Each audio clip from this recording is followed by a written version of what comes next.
Bismillahirrahmanirrahim. Assalamualaikum warahmatullahi wabarakatuh.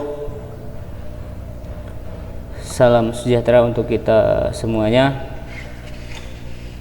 Kembali lagi bertemu bersama Bapak dan Sumiarsa di mata pelajaran PJOK, Pendidikan Jasmani, Olahraga dan Kesehatan.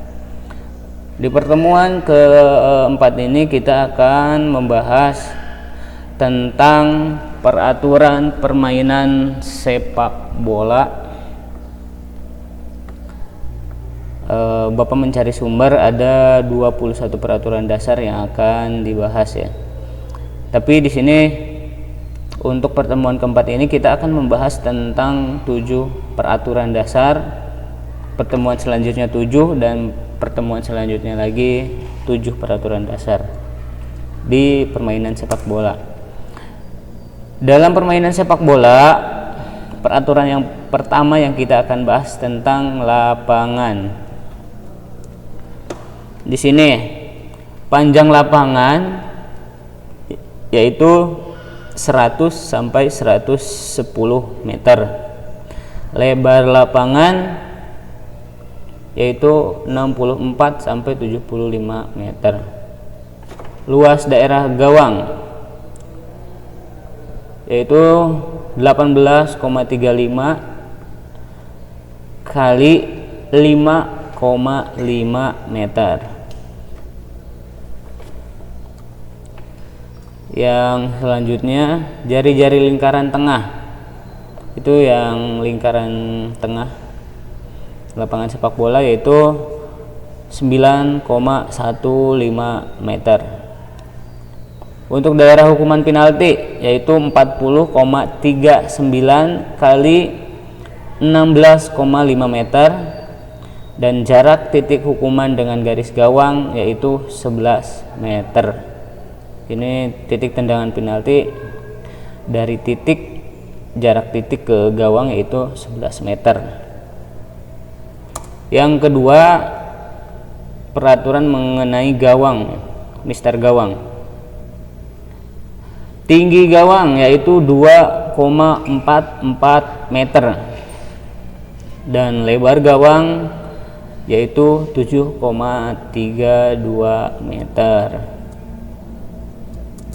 Lanjut, untuk persyaratan bola yang layak untuk dipakai. Pertama, bola berbahan dasar kulit. Tentunya kenapa harus kulit? Karena di sini ditendangnya pasti orang yang melakukan sepak bola itu merasa nyaman gitu. Bolanya empuk, tidak keras. Maka di sini harus berbahan dasar kulit. Bentuk bola harus bulat, wajib bulat. Kenapa? Tidak boleh lonjong, tidak boleh kotak. Di sini wajib bulat ya. Berat bola yaitu 396 sampai 453 gram. Ini untuk standar internasional. Dan keliling lingkaran bola 68 sampai 71 cm. Peraturan yang keempat, peraturan memulai pertandingan. Sebelum pertandingan dimulai, pemain harus berjabat tangan antar sesama pemain atau lawan dan berbaris ke arah penonton. Tapi untuk sekarang ini nih, di masa corona, pemain tidak berjabat tangan ya, tetapi salam corona bisa dengan mengepal dan ditempelkan ke tangan lawan ke lawan main tanpa berjabat tangan atau bahkan tidak menyentuh sama sekali untuk di masa sekarang. Yang selanjutnya, wasit membawa uang logam dan kapten setiap tim akan memilih sisi uang logam. Di sini koin ya, koin yang dibawa oleh wasit. Kemudian wasit melempar uang logam dan pilihan sisi uang logam yang sesuai dengan kapten bisa memilih bola awal atau gawang. Jadi kapten akan dipanggil oleh wasit, kapten satunya biasanya memilih dua sisi uang logam itu. Yang berhak memilih yaitu orang yang memilih sesuai dengan uang logam yang muncul dalam koin toss wasit. Maka kapten tersebut berhak memilih mau bola atau gawang di mana. Itu. Peraturan yang kelima yaitu jumlah pemain. Terdapat 2 tim dan masing-masing tim terdiri dari 11 orang. Salah satunya penjaga gawang tentunya ya. Jika pemain tim kurang dari 7 atau 4 pemain terkena kartu merah dan keluar, maka tim tersebut dianggap kalah. Nah, di sini ingat ya, pemain sepak bola jangan kurang dari 7 orang. Apabila misalkan cedera masih bisa diganti. Kalau misalkan kartu merah itu tidak bisa diganti. Kalau misalkan tim tersebut main kasar, misalkan satu kartu merah lagi dan 4 pemain kena kartu merah itu, maka otomatis tim tersebut dikeluarkan di pertandingan atau dianggap kalah. Yang keenam yaitu pemimpin tim atau kapten. Selalu di pertandingan itu pasti ada pemimpin tim atau kaptennya.